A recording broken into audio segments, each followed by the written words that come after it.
इतना राफेल फाफेल इतना हथियार फथियार खरीदने के बावजूद भी चीन को आंखें लाल नहीं कर पा रहे हैं। 56 इंच का सीना जो है सिर्फ देश के ही अंदर हिंदू मुसलमान और जो है अगड़ा पिछड़ा की राजनीति करना है। भारतीय सेना इतना काबिले तारीफ है कि चीन से तो हम चीन का क्या, चीन के अंदर संघाई तक कब्जा कर लें। तो किसी भिखमंगे को अगर हम सराजा बना देंगे तो वो उस कुर्सी पे भी बैठ करके भीख ही मांगेगा। कोरोना काल में हमसे दान लिया गया तो पूरा लॉकडाउन फेल तो ही है। बस ये है कि आपने ताली और थाली घंटा बजवा करके अपनी जीत दिखाई। डॉक्टरों को कह रहे थे कि बहुत बड़े जो है उनको सम्मान देना। बोरिया जो प्लास्टिक की बोरिया आती है उसकी पीपी किट है। क्या उन्होंने लॉकडाउन से पहले किसी मुख्यमंत्री से सलाह लिए? उनके अंदर डिक्टेटरशिप है, ये स्पष्ट दिखाई दे रहा है। सारे डॉक्टरों का हाय और सारे किसानों और मजदूरों का हाय इन भाजपाइयों को खा जाएगा, इस बात को जान लीजिएगा। मजदूरों के लाश पे हम जश्न मना रहे हैं कि हमारा 1 साल बहुत अच्छा गुजरा, यही अच्छा गुजरा जिसमें मजदूर मर गए। तो लॉकडाउन में आपने जो है हाथ झाड़ लिया, पल्ला जनता को जो है मरने के लिए छोड़ दिया। लॉकडाउन तो बिल्कुल छलावा, जस्ट लाइक नोटबंदी। जिस तरीके से नोटबंदी से बड़ा, तो 56 इंच का दायरा कितना बड़ा है वो तो नेपाल ही दर्शा दे रहा है। चाइना पे अब कहाँ जा रहे हैं? चीन को तो जमी दोष हम लोग करेंगे, साथ में नेपाल का भी देंगे, लेकिन भारतीय जनता पार्टी जवाब नहीं दे सकती। मोदी जी को इतना ताकत नहीं है कि वो विदेशों में लड़ पाएंगे। वो लड़ेंगे तो अपने ही भारतीय लोगों में लड़ेंगे, उनका ही कलेजा निकालेंगे। बददुआ लगेगी यहाँ की बहन बेटियों का, जिस तरीके से बलात्कार हुआ, यहाँ के नौजवान जिस तरीके से आत्महत्या कर रहे हैं रोजगार के लिए, उनकी आत्माएं इनको नोच खाएंगी। कहते हैं कि मुझे 100 दिन भारत की जनता दे दे, मैं पूरे देश को बदल दूंगा। आज 100 महीने से ऊपर हो गए, देश को बर्बाद कर दिया। लाइव टीवी, सच सबसे आगे। जिस तरह चीन नेपाल मिलकर के आंखें दिखा रहे हैं माननीय प्रधानमंत्री जी को, अब 56 इंच का सीना लेकर के शांत है। कुछ बनारस के लोग मेरे साथ, हम इनसे बात करेंगे। जिस तरह चीन से लोग आकर के भारत में इस तरह बवाल कर रहे हैं, मारपीट कर रहे हैं, क्या कहेंगे आप?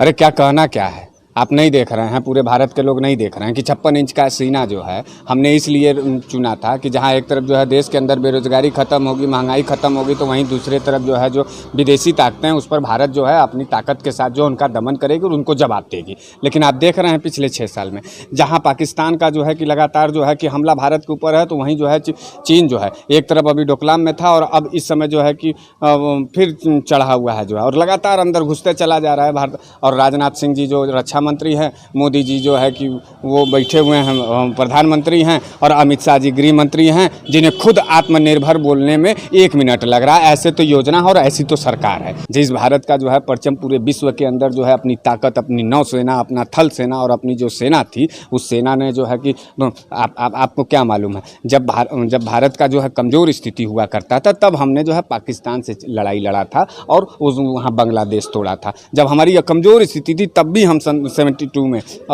के लगभग जो है 70 के दशक में हमने जो है कि इसी चीन से लड़ाई लड़ा था, और इस चीन से लड़ाई लड़ने के बाद जो उसको पीछे ढकेलने का काम किया था। सन 2020 में इतना राफेल फाफेल इतना हथियार फथियार खरीदने के बावजूद भी चीन को आंखें लाल नहीं कर पा रहे हैं। 56 इंच का सीना जो है सिर्फ देश के ही अंदर हिंदू मुसलमान और जो है अगड़ा पिछड़ा की राजनीति करना है। जितना भी भारतीय जनता पार्टी और नरेंद्र मोदी जी का एजेंडा है, प्रोपोगंडा है, हम भारतीय वासियों को लूटने का है, हमको जो है बर्बाद करने का। मेरे तरफ से मोदी जी को मैं निबंध वाले काका जी कहता हूँ। आधा घंटा का निबंध पढ़े थे। वो निबंध जानते हैं राजेश जी क्या है? वो निबंध ये है कि अगर कक्षा 6 का, हमारे घर में कक्षा 6 का एक बच्चा है, अगर उसको कोरोना पे बोल दीजिए तो वो भी जो है कि कक्षा 6 वाला लड़का जो है उनसे बढ़िया निबंध पढ़ेगा। अच्छा, जब निबंधे सुनना है तो मोदी जी निबंध सुना पाएंगे देश को? हम गरीब मजदूर जितने प्रवासी लोग आ रहे हैं, एक ठो बस, एक ठो ट्रेन नहीं, एक ठो खाने का व्यवस्था नहीं, जितने लोग हैं कोरोना की टेस्टिंग नहीं, न दवाई, न रोजगार, न कुछ,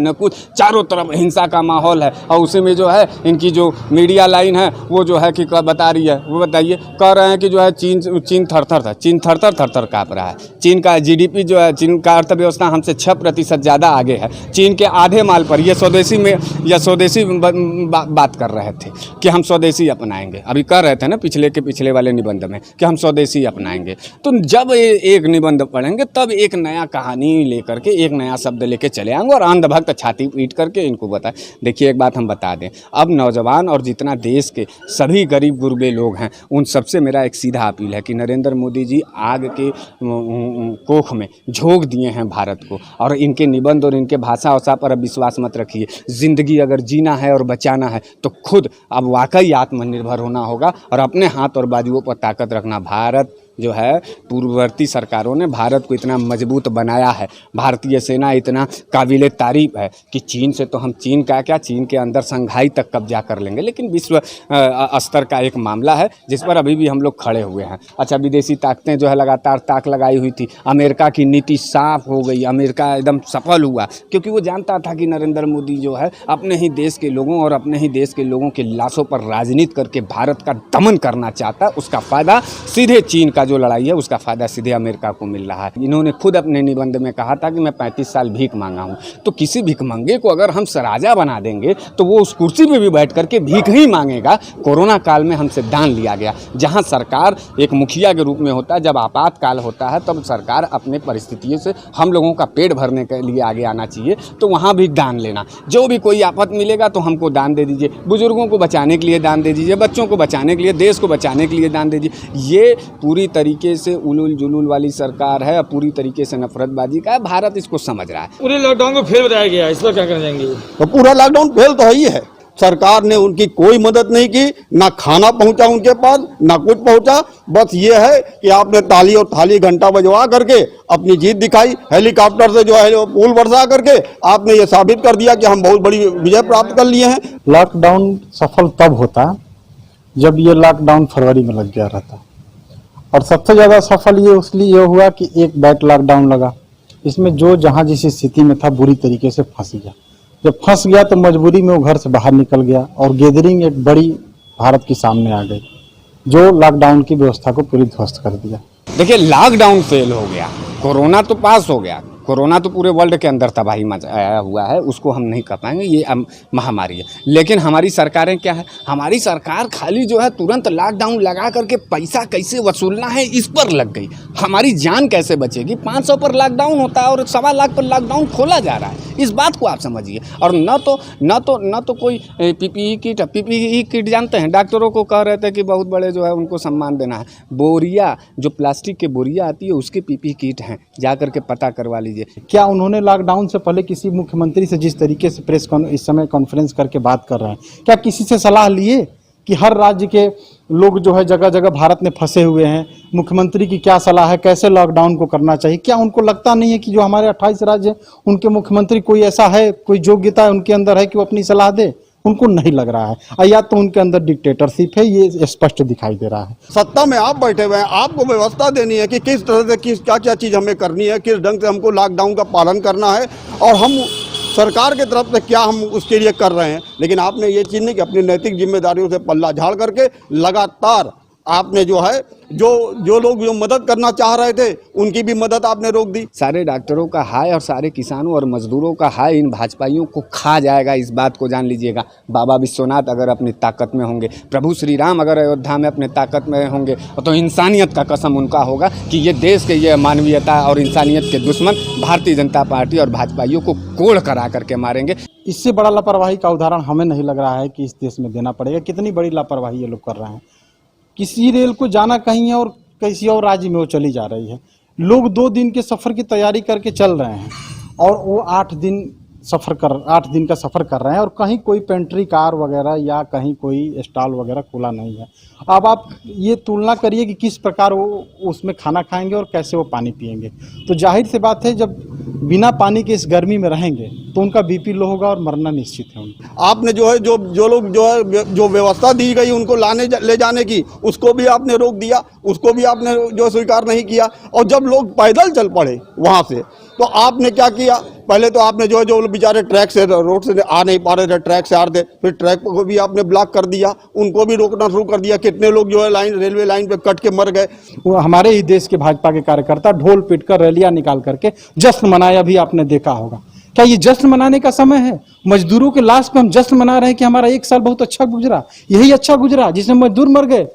उनको तो अपना जश्न न बना के श्रद्धांजलि अर्पित करना चाहिए कि 1 साल के अपने सरकार में जो भी हमसे गलतियां हुई, जो मजदूर मरे, हम उनके लिए क्षमा प्रार्थी हैं और उसको नमन करते हैं, उनको श्रद्धांजलि अर्पित करते हैं। आज भी जिस ढंग से आप जो लॉकडाउन खोल रहे हैं उसमें जो है एक अगर आप देखेंगे, ध्यान देंगे तो लॉकडाउन में आपने जो है हाथ झाड़ लिया, पल्ला जनता को जो है मरने के लिए छोड़ दिया।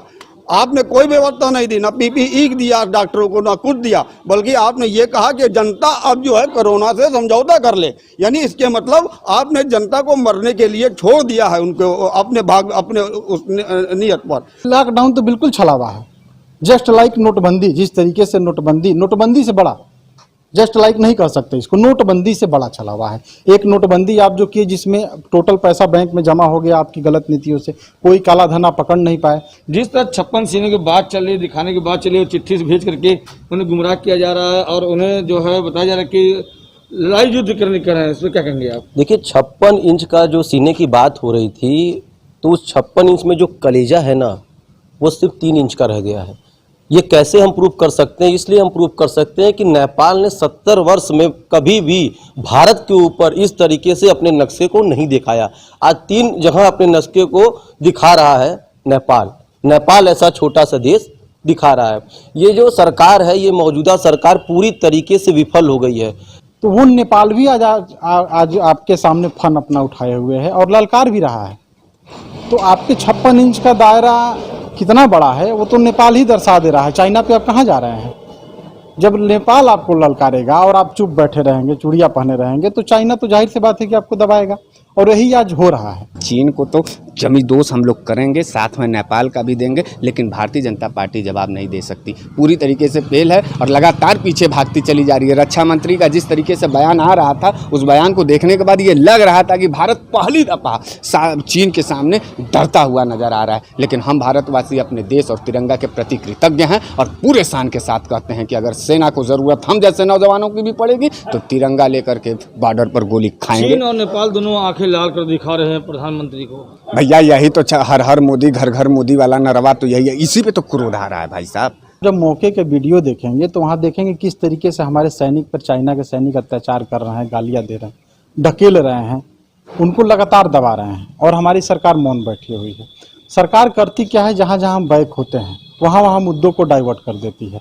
वहाँ उन मुद्दों को जनता के बीच लाया ही नहीं जाता है कि यहाँ हमारी शिकायत होगी। तो जहाँ सरकार की शिकायत की बात आती है उसको ढक दिया जाता है और मुद्दे को भटकाने के लिए किसी दूसरे बड़े मुद्दे को क्रिएट करके उसको चलाया जाता है। जब रक्षा मंत्री हमारे माननीय मुलायम सिंह यादव जी थे, तो 4 किलोमीटर के अंदर तक हमारे देश के सैनिक चीन के अंदर घुस चुके थे। लेकिन आज ये स्थिति हो गई है कि चीन उल्टा ही 8-10 किलोमीटर हमारे अंदर आ करके और हमारे देश के सैनिकों को ऊपर हमला कर रहा है। बड़ी बड़ी ऊंची ऊंची बातें एक पागल टाइप का आदमी भी करता है। पागल भी जो है बड़ी बड़ी बात बोलता है।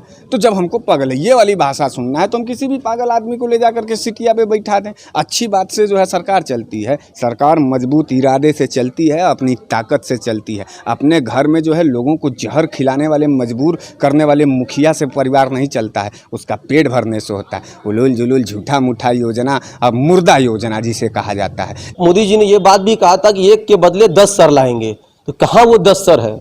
यहाँ तो धीरे धीरे अपने देश की ही बुरी स्थिति होती जा रही है, चाहे वो जीडीपी की बात हो, चाहे वो किसी भी स्तर की बात हो। भारत बहुत बड़ा उसका एक मार्केट है जहाँ वो अपने सामानों की सप्लाई करता है, और लोग ये कहते हैं कि चीन को कमज़ोर करना है और हमारी सेना को मजबूत करना है, तो उसके कामों का, उसके प्रोडक्ट का बहिष्कार करिए। मैं एक प्रश्न पूछना चाहता हूँ कि यदि वाकई सरकार हमारी इसके प्रति जिम्मेदार है कि चाइना को तोड़ना है, चाइना हमें आंख दिखा रहा है, तो उसका जवाब देना है। तो जो लोगों से अपील कर रहा है कि चाइना का सामान न खरीदे, सरकार उस पर बैन क्यों नहीं लगा रहा? सरकार क्यों आयात करके भारत में सरकार ला रही है और जनता को कह रही है कि जनता न खरीदे उस सामान को? तो सरकार चाइना के सभी मालों को बहिष्कार करके वहीं बॉर्डर पे ही रोक दे। जनता पार्टी हम भारतीयों को कोरोना काल में एक तरफ मुर्दा बनाने के प्रयास में है, तो दूसरी तरफ विदेशी ताकतें भारत पर कब्जा करने का है। भारतीय कभी डरे नहीं हैं, कभी लड़े नहीं हैं, और ये जो उपलब्धि मिलेगी चीन और नेपाल और पाकिस्तान पर, ये पुरानी पूर्ववर्ती सरकारों का जो देन था इन सैनिकों के बलबूते पर, उससे मिलेगी। न कि भारतीय जनता पार्टी और मोदी जी के इतना ताकत नहीं है कि वो विदेशों में लड़ पाएं। वो लड़ेंगे तो अपने ही भारतीय लोगों में लड़ेंगे, उनका ही कलेजा निकालेंगे, इससे ज़्यादा कुछ नहीं करेंगे। बद्दुआ लगेगी यहाँ की बहन बेटियों का, जिस तरीके से बलात्कार हुआ है, यहाँ के नौजवान जिस तरीके से आत्महत्या कर रहे हैं रोजगार के लिए, उनकी आत्माएं इनको नोच खाएंगी। और इस बात को हम बता दें, जो गरीब किसान मजदूर जो है बेरोजगारी में आज फांसी के फंदे को चूम रहा है, मैं उन सभी लोगों से कहना चाहता हूँ कि फांसी पर झूलने से पहले, आत्महत्या करने से पहले अपना बदला इन भाजपाइयों से जरूर लीजिए, क्योंकि आने वाली नस्ल हम लोगों को कहीं कमज़ोर न समझे, कहीं आने वाली नस्ल हम लोगों को मजबूर न समझे। जाते जाते इतिहास बढ़ा दीजिएगा, इन भाजपाइयों को गिरा के मारिएगा और हिंदुस्तान के शासन और सत्ता को बचा के रखिएगा। जब मोदी जी का शासनकाल नहीं था, उनके पुराने वीडियो को आप निकाल कर देखिए। वो कहते हैं कि मुझे 100 दिन भारत की जनता दे दे, मैं पूरे देश को बदल दूंगा। आज 100 महीने से ऊपर हो गए, देश को बर्बाद कर दिया। पूछना चाहता हूं कि आपने 100 दिन का समय मांगा था, तो उस 100 दिन के समय में हम लोगों ने आपको 100 महीने से ऊपर के समय दिए, तो क्या आपने पूरे इस 6 साल के कार्यकाल में क्या एक भी स्मार्ट सिटी बनाई? आप 100 स्मार्ट सिटी की बात करते थे, क्या आपने एक भी स्मार्ट सिटी बनाई? इस 6 साल में क्या आपने एक भी हॉस्पिटल बनाया? इस 6 साल में क्या आपने एक भी मंदिर बनाई? क्या इस 6 साल में आपने एक भी विद्यालय बनाया? क्या इस 6 साल में आपने क्या किया? ये जनता जवाब मांगती है। बहुत जल्दी आपको टीवी पे दिखाई देने लगेगा इस प्रायोजित कुछ चैनल से, जो बिके हुए दलाल हैं, कि चाइना थर थर कांप रहा है भारत से। चाइना उधर मार रहा है भारत के सैनिकों को, और इधर दिखाएंगे कि थर थर कांप रहा है। मतलब देश की जनता ये न जाने कि चाइना हमारे साथ अत्याचार कर रहा है, और चाइना का ये कोई जवाब न दे। चाइना का जवाब देना रहता तो ये उसके सामान का बहिष्कार करके सरकार बैन लगा कर दे देती। चाइना का जवाब देने रहता तो यदि हमारे सैनिक को दबाया जा रहा है तो घुस जाते, उसकी सीमा में युद्ध करते। देश का हमारा कौन सा नौजवान है जो आपके साथ नहीं खड़ा हुआ है? इस विकट परिस्थिति में भी जिसकी आप कमर तोड़ दिए मार करके अपनी मार से, वो भी आज खड़ा है अपने देश के साथ। लाइव टीवी, सच सबसे आगे।